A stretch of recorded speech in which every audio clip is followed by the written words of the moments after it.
السلام علیکم ګران کتونکو نوید بهزاد یم دا وخت تاسو لا یو مهم خبر در کومه چې د پښتو ژبې مشهور معروف موسیقار دغه شانتي صدارتي ایوارډ یافته فنکار فیاض خان خشکی نن د نوخر د عدالت نه گرفتار کړی شو.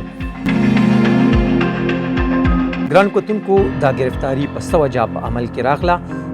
څه وجه وه چې د تیرو 8 میاشتو راهیسې فیاض خان خشکی د مخروطیا ژوند تیرولو او نن هغه د نوخر د عدالت نه گرفتار کړی شو. دغه ټول تفصیل به په نننۍ ویډیو کې تاسو له درکومه، خو د هغې نه مخکې که چېرې تاسو زموږ فیسبوک پاڼه دغه شان د یوټیوب چینل مردان نیوز 1 نوي فالو او سبسکرایب کړي نو هم اوس دا کار وکړئ او زموږ چینل فالو او سبسکرایب کړئ چې زموږ هر ویډیو تاسو ته په ټایم دررسي.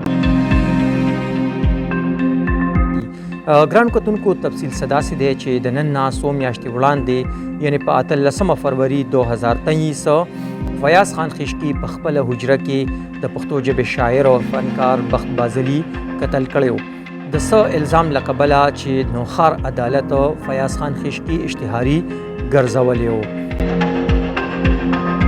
ګران کتونکو بخت بازلي کم چې مقامي فنکار او شاعر و، فیاض خان خشکی سره ښه تعلقات و. محفلونو کې به د دوی ملاقات او خبرې اترې کېدلې او یو ځای محفلونه یې هم شوي وو.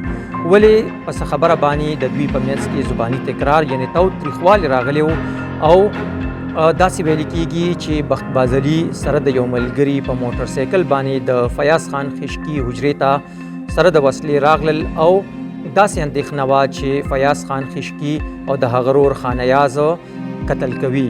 د څه د وجې نه چې فیاض خان خشکی په دوی باندې مخکې شو او دغه د پښتو ژبې مقامي فنکار او شاعر چې کم عمر 42 کاله و بخت بازلي هغه قتل کړی شو.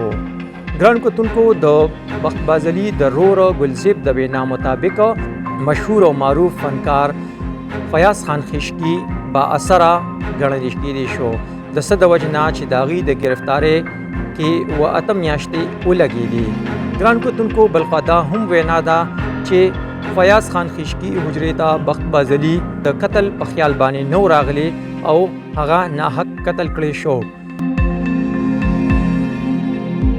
د نوخر عدالت د نن نه 8 میاشتې وړاندې یعنې په 18 فروری باندې هغه اشتهاري ګرځولی و او نن هغه چې کله د نوخر عدالت د ایډیشنل سیشن جج محمد آصف وړاندې د ضمانت لپاره پیش کړی شو نو هغوی هغه ضمانت منسوخ کړ او هم د عدالت د احاطې نه د دوی د گرفتارۍ احکامات جاری کړه او هم د هغه ځای نه د دوی گرفتاري په عمل کې راغله.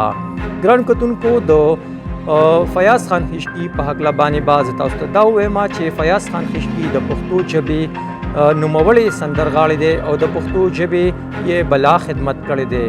ډیره ښه او مؤثره شاعري موسیقي زموږ غوږونو ته را رسولې ده.